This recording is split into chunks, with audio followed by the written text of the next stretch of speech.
올 한해 학생인권과 교권에 관한 논란들이 이어졌습니다. 하지만 학교 현장에는 학생과 교사만 있는 건 아니죠. 상당수의 비정규직 노동자들이 학생과 교사를 위해 헌신하고 있는데 과연 이들의 권리는 제대로 지켜지고 있는 걸까요? EBS는 오늘부터 나흘 동안 이들의 실태를 집중 진단합니다. 우선 학교 급식의 주역인 조리원들의 처지부터 살펴보겠습니다. 박용필 기자입니다. 오늘 점심시간까지 볶아야 할 오징어는 300kg. 삽으로 1시간 30분 동안 끊임없이 휘저어야 합니다. 280kg의 쌀을 비롯해 어마어마한 양의 각종 식재료를 쉴 새 없이 씻고 썰고 버무리고 한 개당 20kg에 육박하는 밥솥 42개와 식기 반찬통 등을 식당으로 옮기는 것까지 3시간 안에 끝마쳐야 합니다. 배식 후 식판 2,000개를 비롯해 8,000여 개의 식기와 조리기구를 싣고 조리실과 식당 청소까지 끝내면 오후 2시 30분. 하지만 3시부터 다시 저녁 급식 준비에 들어갑니다.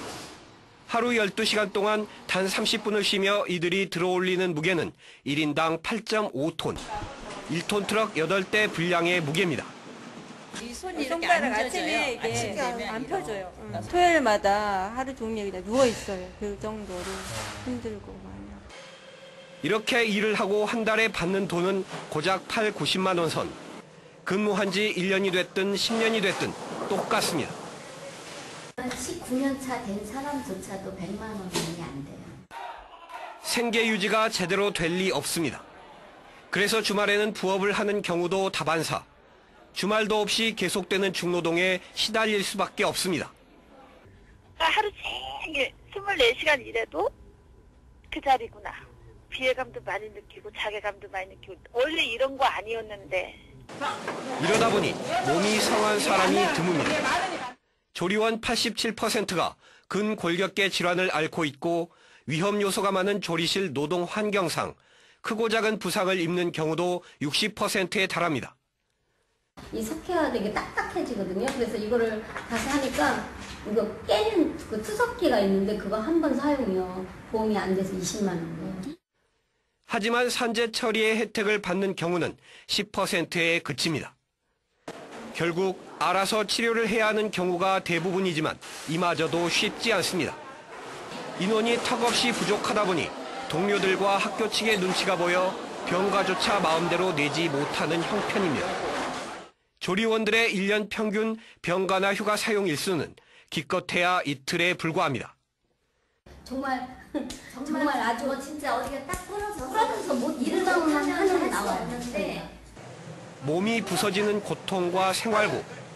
하지만 이게 전부는 아닙니다. 부당한 지시나 인격적 모멸도 감수해야 합니다. 교장과 교사의 심부름은 물론 영양교사의 빨래나 사무실 청소까지 해야 하는 경우가 다반사입니다. 그 손 세탁해서 다림질까지 해달라.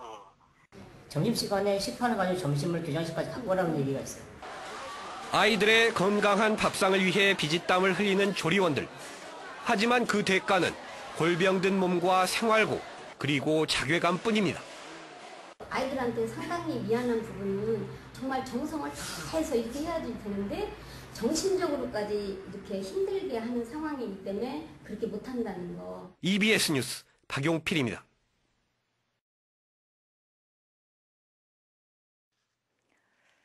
네, 열악한 처지에 놓인 학교 노동자는 비단 조리원뿐만이 아닙니다. 조리원은 학교 회계 직원이라 불리는 비정규직 가운데 하나인데요. 학교 회계 직원이라는 이름의 다른 학교 비정규직 노동자들 역시 비슷한 처지입니다. 오승재 기자입니다. 떡을 꺼내 접시에 담고 쟁반에 담아 교사 책상으로 배달합니다. 다시 돌아와 또 떡을 꺼내고 또 다른 교실로 달려갑니다. 오전 내내 떡 배달을 하고 있는 이 사람은 이 학교의 교무보조원. 공문 발송과 각종 서식 작성 등 교무실의 행정 업무를 지원하는 역할을 맡고 있습니다. 하지만 일과 시간엔 오히려 차 심부름이나 과일 깎기, 심지어 교사 자제의 청첩장을 대신 만들어 주느라 본연의 업무를 위해선 야근을 해야 합니다.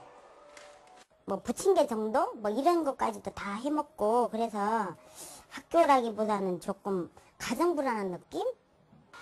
한 학교의 현장 학습. 장애 학생 6명을 포함해 160명의 학생들이 천방지축으로 날뛰고 있지만 아이들을 챙기는 어른은 단 한 명, 특수교육 지도사뿐입니다. 특수교육 지도사의 업무는 특수교사를 보조해 장애 학생의 교습과 관리, 수발 등을 맡는 것.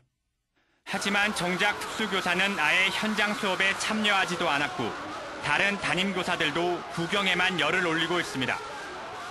장애 학생 수발은 물론 일반 학생들의 관리 감독까지도 모두 특수교육 지도사에게 떠넘겨진 겁니다. 나는 당연히 보게 하신 줄 알았더니 뭐 모르고 계시니까 내가 또 그런 데다가 보다 대고 또 나만 똥 때매고 뭐 왜 안 나가서 할 수도 없는 일이고. 교무부조원과 특수교육 지도사는 조리원과 마찬가지로 학교 회계 직원 가운데 하나. 이들 외에도 과학실험원과 전산실무원, 그리고 도서관 사서까지 대략 33가지의 직종이 있는데 학교 회계에서 인건비가 지출되기 때문에 학교 회계직이란 이름으로 불리고 있습니다. 원래 교습과 행정 업무를 지원하기 위해 생겨난 직종이지만 실상은 이처럼 교장이나 교사의 하인이나 다름없을 정도입니다. 학교에서 전기로 동작되는 제품은 우리가 다 안다. 하다못해 커피포트가 고장나도 전사해 모른다. 쓰레기통 치워 하면 해야 된다는 거예요. 제가 그 다들을 직접 보고 너무 충격받아서 정말 이 일을 해야 되나 내가. 그러나 이들을 진짜 힘들게 하는 건 따로 있습니다. 바로 고용 불안입니다. 지난달 초 경기도의 한 학교는 재정상의 이유로 무기계약직 회계직원 3명 가운데 1명을 감원하기로 했습니다. 그리고 그 대상자를 스스로 결정하라고 이들에게 통보했습니다. 사람이니까 감정이 되게 있었겠죠. 누가 그만둬야 되지? 쟨가? 난가? 회계 직원은 2년간 근무하면 무기계약직으로 전환해주는 게 원칙이지만 2년이 넘기 전에 계약 해지를 당하는 경우가 절반이 넘습니다. 그나마 무기계약직이 된다 해도 이처럼 언제든지 해고를 당할 수 있습니다.